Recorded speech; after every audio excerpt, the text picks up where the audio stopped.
जय हिंद दोस्तों, मैं विक्रम आपका भाई आपका दोस्त। आज हम बात करेंगे रैखिक समीकरण के हल की, यानी सॉल्यूशन ऑफ लीनियर इक्वेशन। अब यहाँ पर अगर हम बात करें हल की, तो हल क्या होता है? ऐसा मान जो उस समीकरण को संतुष्ट करता है। उदाहरण के तौर पर अगर हम देखें, जैसे मान लीजिए मैंने लिखा x + y बराबर 10, ठीक है। तो x और y के वो मान जो इस समीकरण को संतुष्ट करते हो, x और y के वो मान जो इस समीकरण को अगर संतुष्ट करते हैं, तो हम कहेंगे कि वो क्या है, इसके हल हैं। उसको निकालने का तरीका क्या है, उन हलों को किस तरह ज्ञात किया जा सकता है? तो सबसे सिंपल और शॉर्ट टेक्निक आपको बताता हूँ। देखिए, आपको क्या करना है। अगर सबसे पहले अगर मैं इसे इस तरह से लिखना चाहूँ, जैसे मान लीजिए मैंने लिखा x बराबर 10 - y, ऐसा लिख सकता हूँ इसमें मैं, ठीक है। अगर मैं इस समीकरण को हल अगर मुझे ज्ञात करने हैं, तो इस तरह से मैं इसे लिख सकता हूँ। अब यहाँ पर थोड़ा ध्यान दीजिए। मान लीजिए y की जगह मैं 0 रख देता हूँ। y की जगह अगर मैं 0 रख दूंगा तो x बराबर मुझे 10 प्राप्त हो जाएगा। y की जगह अगर मैं 1 रख दूंगा तो x बराबर मुझे 9 प्राप्त हो जाएगा। y की जगह अगर मैं 2 रख दूंगा तो x बराबर मुझे 8 प्राप्त हो जाएगा। 10 में से 2 गया तो 8। y की जगह अगर मैं 5 रख देता हूँ, तो y की जगह 5 रखने पर 10 में से 5 गया 5, यानी x का मान 5। y की जगह अगर मान लीजिए मैं 10 ही रख देता हूँ, तो x बराबर मुझे प्राप्त हो जाएगा 0। यहाँ समझ आ रहा है? तो आप देख सकते हो इसके कितने हल हैं। तो कोई भी समीकरण जो होती है ना, उसके अपरिमित हल हो सकते हैं। अपरिमित का मतलब कितना होता है? जिसकी सीमा ना हो, यानी इसके कितने भी हल हो सकते हैं। ऐसा क्यों होता है, इसे समझने की कोशिश कीजिए। सबसे पहले हम बेसिक कंसेप्ट पढ़ते हैं। देखिए, कोई भी रेखा जो होती है ना, ये एक रेखा की समीकरण है। यह एक रेखा की समीकरण है। तो जब हम इसे निर्देशांक ज्यामिति आपने पढ़ा था, तीसरा चैप्टर, तो जब भी हम किसी रेखा को दर्शाते हैं तो वो एक स्ट्रेट लाइन बनती है। जैसे मान लीजिए ऐसा बन गया हो या ऐसी कोई लाइन बन गई हो। तो मुझे एक बात बताइए, अगर मान लीजिए यहाँ पर एक बिंदु है, मैं इसे थोड़ा सा इस तरह बताता हूँ। देखिए, ये आपके पास x है, ये आपके पास y है, ठीक है। अब आप देखिए इस लाइन पर कितने बिंदु हो सकते हैं? इस लाइन पर अनंत बिंदु हो सकते हैं, अनंत बिंदु हो सकते हैं। तो इसका मतलब इसके हल भी अनंत हो सकते हैं। सिंपल सी बात है। कैसा? जैसे मान लीजिए यहाँ पर कोई बिंदु है ना, ये एक लाइन है। उदाहरण के लिए ले रहा हूँ मैं, इसे आप एग्जाम्पल के तौर पर ले सकते हो। जैसे ये एक लाइन है, ठीक, ये भी इसका एक हल है। और यहाँ पर अगर कोई पॉइंट हुआ तो हमने इसको दर्शाया, ये भी इसका एक हल है। ऐसे जितने भी पॉइंट होंगे इस लाइन पर जितने भी बिंदु हैं, वो सब इसके हल हैं। समझ आया आपको? इस लाइन पर जितने बिंदु होंगे वो सब इस समीकरण को संतुष्ट करेंगे। यानी कि अगर देखिए, मान लीजिए मैं इसी का एक उदाहरण लेता हूँ, ठीक है। थोड़ा सा डीपली पढ़ने की कोशिश कीजिए ताकि आपको प्रॉब्लम नहीं आए क्वेश्चन को करने के अंदर। जैसे ये मैंने ये लिया 2, 4, 6, 8, 10। इस समीकरण को, यानी कि x + y बराबर 10 है। x बराबर 0 रखूंगा तो y बराबर 10 मिल जाएगा, और y बराबर 0 रखूंगा तो x बराबर 10 मिल जाएगा। यानी एक बिंदु तो मिलेगा मुझे 0,10 और एक बिंदु मिलेगा 10,0। तो इसके निर्देशांक क्या है? इसके निर्देशांक के 10,0। इसके निर्देशांक क्या है? इसके निर्देशांक के 0,10। इन दोनों बिंदुओं को मिला देते हैं, ठीक है। ये लाइन क्या है? ये एक स्ट्रेट लाइन है, सरल रेखा, और ये इस वाली समीकरण की ग्राफ है। ये जो समीकरण है ना, x + y बराबर 10, इसको अगर हम दर्शाएंगे तो वो इस तरह से दर्शाएंगे। अब मुझे एक बात बताना, मान लीजिए मैं यहाँ पर एक पॉइंट लेता हूँ। जैसे मैंने मान लीजिए ये एक पॉइंट लिया, ठीक है। इसका x निर्देशांक कितना है? 2, और y निर्देशांक कितना है? 8। इन दोनों को अगर मैं समीकरण में रखता हूँ तो 10 मिलेगा या नहीं मिलेगा? मिलेगा। अगर मान लीजिए मैंने इसको रखा 4 और 6 को, 10 मिलेगा या नहीं मिलेगा? मिलेगा। अगर मान लीजिए मैं इसको रखता हूँ 6 और 4 को, तो क्या 10 होगा? इन दोनों का योग बताना है आपको, 10 होगा या नहीं होगा। तो ये जो मान है इस समीकरण में अगर आप रखते हो x + y बराबर 10, तो वो इस समीकरण को संतुष्ट कर रहा है। अगर मान लीजिए मैं ये मान रखता हूँ, क्या ये इसे संतुष्ट करेगा? क्या 8,2, और ये एक बिंदु रखता हूँ, यानी कि 10,0 इसमें रख के देखिए, इसकी जगह 10 रखो, इसकी जगह 0 रखो, दोनों का योग करो 10 आएगा।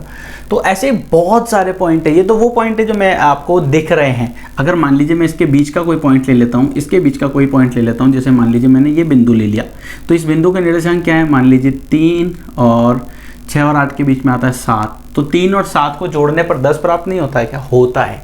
इसका मतलब क्या है कि एक रेखा अगर है, एक समीकरण आपके पास है, 2 चरों वाली एक समीकरण अगर है, तो इसके अनंत हल हो सकते हैं, अपरिमित रूप से अनेक हल हो सकते हैं। अनंत बोल दो, या अगर हम बोले अनेक हल हो सकते हैं, कितने भी हल हो सकते हैं। अगर हम और पॉइंटों में निकालेंगे तो और मान निकल जाएंगे। ऐसा जरूरी नहीं है कि मैं आपको पूरी संख्या ले रहा हूँ, यानी पूर्ण संख्या जो ले रहा हूँ तो ही आपके पास मान होंगे, इसके और भी मान हो सकते हैं। क्योंकि ए आपको पता है, यहाँ पर अगर मैं मान लीजिए यहाँ ये वाला बिंदु लेता हूँ तो ये भी इसको संतुष्ट कर रहा है। कितना? 9 और 1। कोई भी बिंदु ले लीजिए, इस रेखा का कोई भी बिंदु हो, वो इस समीकरण को संतुष्ट करेगा, यानी कि इसके अनेक हल हो सकते हैं। उम्मीद करता हूँ ये आपको समझ आया होगा। अब इस तरह से अगर मान लीजिए कोई समीकरण में y पद है ही नहीं, तो फिर हम किस तरह से निकालेंगे? जैसे मान लीजिए मैंने यहाँ दिया x + 2 = 0, तो सीधा सा है x = -2। Simple, x = -2। अब मुझे अगर कोई कहे कि यार आपको इसमें मान ज्ञात करना है, किस किस का मान निकालना है, सबसे पहले तो इसे मैं लिखूंगा ax + by + c = 0 के रूप में।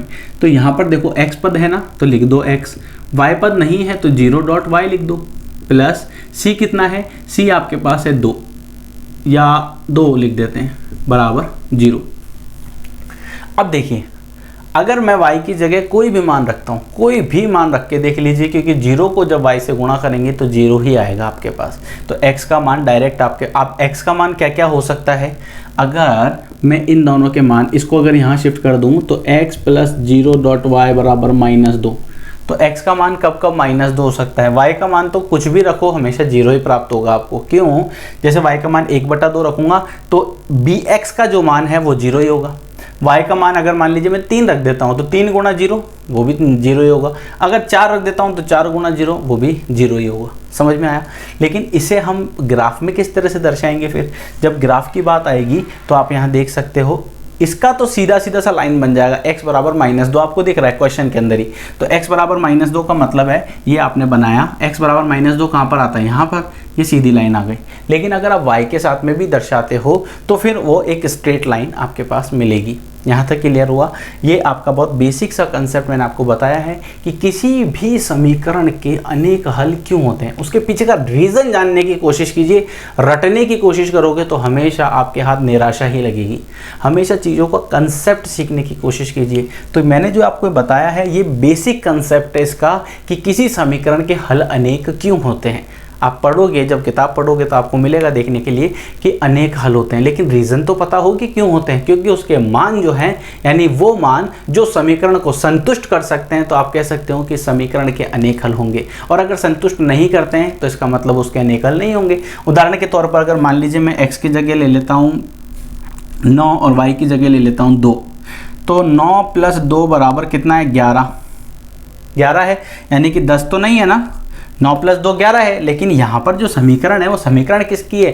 x + y, यानी कि 10 होना चाहिए। लेकिन इन दोनों का योग जो है वो 10 नहीं है। इसका मतलब ये हुआ कि 9,2 जो है वो इसका हल नहीं है। समझ आ गया आपको? अब हम बात करेंगे इसकी प्रश्नावली की।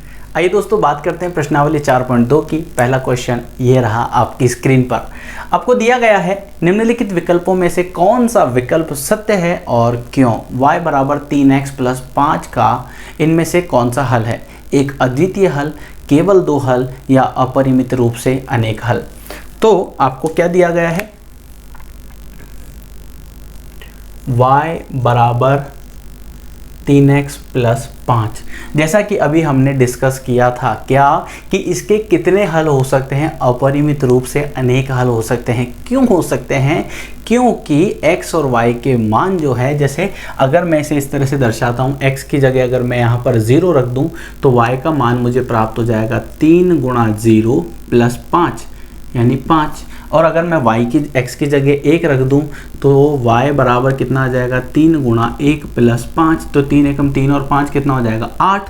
यानी कि ये इसका एक हल है, ये इसका एक हल है। आप देख सकते हो कि x बराबर 1 रखा तो y का मान 8 प्राप्त हुआ, x बराबर 0 रखा। ऐसे कितने हल रख सकता हूँ मैं, ऐसे कितने मान रख सकता हूँ, ऐसे मैं अनंत मान रख सकता हूँ या अनेक मान रख सकता हूँ। तो x के आप चाहे जितने मान रख दो तो आपको y का मान मिल जाएगा।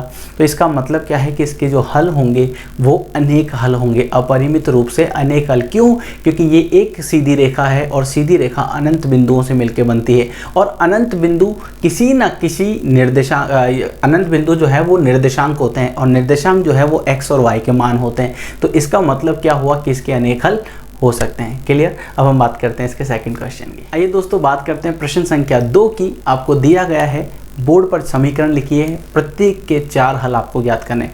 बड़ा ही सिंपल और शॉर्टकट टेक्निक है। आपको किस तरह से करना है, देखिए किसी भी एक चर राशि को लिख लीजिए। जैसे मान लीजिए मैंने यहाँ लिखा y, इसे मैं लिख सकता हूँ 7 - 2x। इस समीकरण को ऐसा लिखा जा सकता है। ठीक है, अब आपको सिर्फ x के मान रखने हैं, y के मान आपको प्राप्त हो जाएंगे। जैसे मान लीजिए x बराबर 0 रखने पर, x बराबर कितना रख रहा हूँ मैं यहाँ पे 0। अगर x बराबर 0 रख दूंगा तो y का मान कितना प्राप्त हो जाएगा 7, यानी कि y बराबर 7 - 2 गुणा 0। तो 7 में से 0 गया तो कितना बचेगा 7, तो यानी y बराबर 7। तो इसका मतलब हुआ कि इसके हल कितने हो गया, पहला हल हो गया 0,7। अगर हम x की जगह कितना रखें, 1 रख देते हैं तो y बराबर कितना हो जाएगा 7 - 2 गुणा 1। तो 7 में से 2 गया तो कितना बच जाएगा 5। इसका मतलब 1 रखने पर 5 प्राप्त हुआ है। और ये मान को जब हम इस समीकरण में रखेंगे, इसमें रखो या इसमें रखो, तो आपको जो मान प्राप्त होगा यानी कि ये जो वैल्यू है, ये जो हल है वो इस समीकरण को संतुष्ट करेंगे। इसी तरह से अगर मैं लिख देता हूँ x बराबर 2, तो ये बन जाएगा 7 - 2 गुणा 2, वो ये y का मान है। ठीक है, तो ये आ जाएगा 7 - 4, 7 में से 4 गया तो कितना बच जाएगा 3। तो आप इसे लिख सकते हो 2,3। तो एक मान ये रहा, 2 ये रहा, तीसरा ये रहा, चौथा मान x बराबर हम 4 रख देते हैं। तो y बराबर 7 - 2 गुणा 4, 4 दूना 8, 7 में से 8 गया तो -1 आ जाएगा। तो इसका मतलब है 4 रखने पर -1 प्राप्त हुआ। इस तरह से इसके 4 जो मान है वो इस तरह से हम ज्ञात करेंगे।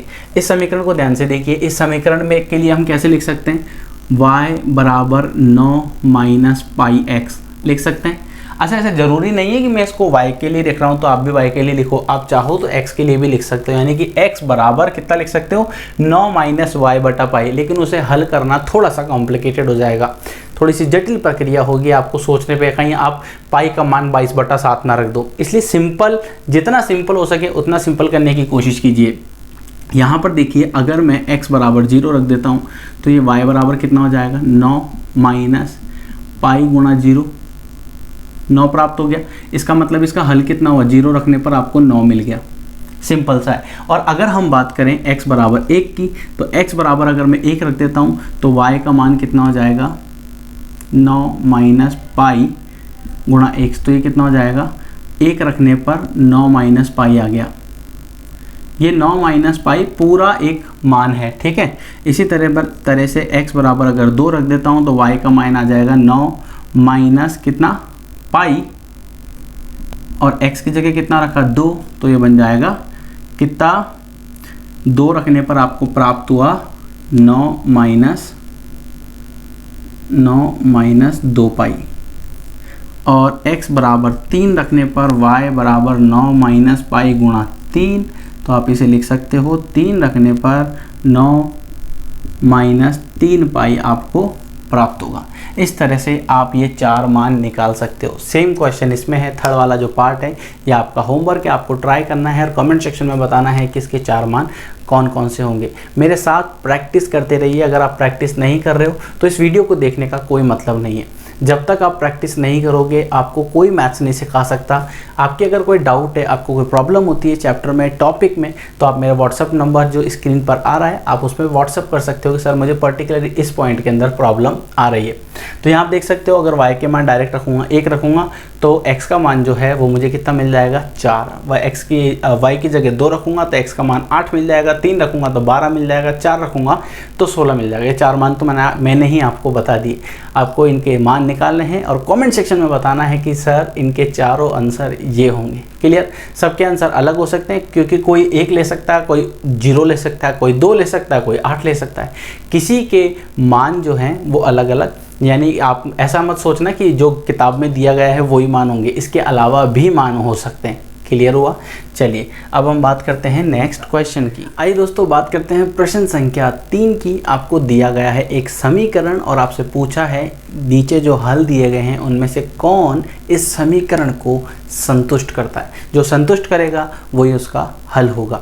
यहाँ पर देखिए आपको दिया गया है x माइनस 2y बराबर 4 और यहाँ पर आपके पास कुछ हल दिए गए हैं, ये मान इसमें रखने हैं। अगर ये संतुष्ट करते हैं तो हम कहेंगे ये इसका हल है, और अगर नहीं करते हैं तो इसका हल नहीं है। तो सबसे पहले ये वाला जो मान होता है, पहला वाला, ये हमेशा किसको बताता है? ये x को बताता है और ये y को बताता है। तो आपको क्या करना है, x की जगह 0 रखना है, y की जगह 2 रखना है। ठीक है, तो ये देखिए x की जगह 0 रखा माइनस y की जगह कितना रखा, 2 गुणा 0। अगर ये रखता हूँ तो 4 प्राप्त होता है क्या? बराबर नहीं आएगा, इसका मतलब ये इसका हल नहीं है। इसी तरह से 2,0 रखता हूँ तो 2 रखा माइनस 2 गुणा 0 कितना आया? तो 2 माइनस 2 गुणा 0 कितना होता है? 2 ही होता है। तो इसका मतलब 2 4 के बराबर नहीं है, ये भी इसका हल नहीं है। 4 रखें, 4 माइनस 2 गुणा 0 बराबर 4। अगर मैं इसको हल करता हूं तो 4 माइनस 0 बराबर 4 हल आ रहा है, तो इसका मतलब है कि 4,0 जो है समीकरण x माइनस 2y बराबर 4 का एक हल है। क्लियर? इस तरह से आपको ये करना है। अब आप देख सकते हो √2 माइनस 4 √2, तो अगर मैं इसकी जगह लिखता हूँ √2 माइनस 2 4 √2 बराबर 4, इसको हल करने पर कितना प्राप्त होगा आपको देख सकते हो। अगर मैं इसमें से अगर √2 कॉमन ले लेता हूँ, √2 अगर मैं इसमें से कॉमन ले लेता हूँ तो ये बच जाएगा 1 माइनस 4 दूना 8 बराबर 4। रूट के अंदर तो आंसर वैसे भी नहीं आ रहा, इसका मतलब ये इसका हल नहीं है। और 1,1 रखने पर 1 माइनस 2 गुणा 1 हल करने पर 4 प्राप्त नहीं होगा, इसका मतलब ये इसका हल नहीं। बड़ा ही सिंपल और बहुत बेसिक सा चैप्टर है आपका। बेसिक मैथ्स आपकी स्ट्रांग होनी चाहिए, इस चैप्टर को आप इजीली कर पाओगे। अब हम बात करेंगे नेक्स्ट क्वेश्चन की। आइए दोस्तों बात करते हैं नेक्स्ट क्वेश्चन की। आपको दिया गया है कि ये जो मान है ये इस समीकरण को संतुष्ट करते हैं, ये मान इस समीकरण को संतुष्ट करते हैं। तो के का मान आपको ज्ञात करना है। सिंपल कंसेप्ट क्या है कि ये जो दोनों मान है इसमें रख दो और के का मान आपको मिल जाएगा। तो इन दोनों मानों को समीकरण में रखने पर 2x की जगह 2 रखा, 3y की जगह 1 रखा बराबर के, 2 दूना 4 और 3 एकम 3 बराबर के का मान कितना आया? 4 और 3 7। इसका मतलब क्या है? के का मान क्या है? 7। तो सिंपल सा क्वेश्चन था, इजी था, बिल्कुल एकदम 2 से 3 सेकंड का क्वेश्चन है। उम्मीद करता हूँ आपको समझ आया होगा। वीडियो पसंद आया हो तो like, subscribe, share and comment करना ना भूले। एक सबसे इम्पॉर्टेंट बात, बेल आइकन दबाना ना भूलें, ताकि इन कोई भी अगर वीडियो अपलोड हो तो सबसे पहले आपके पास उसका नोटिफिकेशन हो। इजाज़त दीजिए, अगली वीडियो में फिर मुलाकात होगी एक नए और धमाकेदार टॉपिक के साथ। जय हिंद।